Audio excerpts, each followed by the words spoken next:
E ardhmja e Mirlind Dakut vazhdon të jetë një nga temat më të diskutuara në futbollin rus. Sulmuesi i kombëtares shqiptare, i cili spikati si një nga lojtarët më të rëndësishëm të Rubin Kazan gjatë sezonit të fundit, raportohet se ka zgjuar interesimin e Lokomotiv Moskës.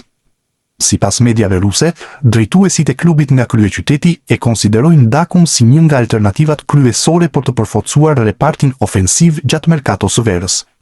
Lokomotivi po përgatitet për ndryshime në skuadër dhe emri i sulmuesit Kuqezi shihet si një zëvendësim ideal në rast të largimit të Dmitri Vorobjov.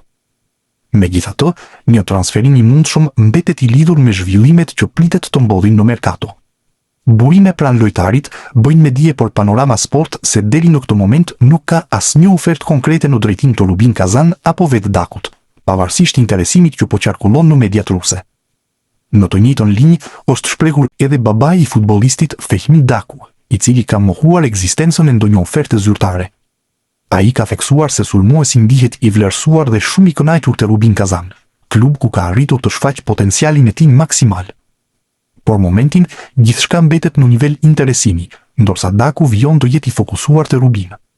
Gjithsesi, performancat e tij të fundit kanë bërë që emri i tij të monitorohet nga disa klube të rëndësishme të kampionatit rus, çka lë të hapur mundësinë që situata të marrë zhvillime të reja në javët e ardhshme.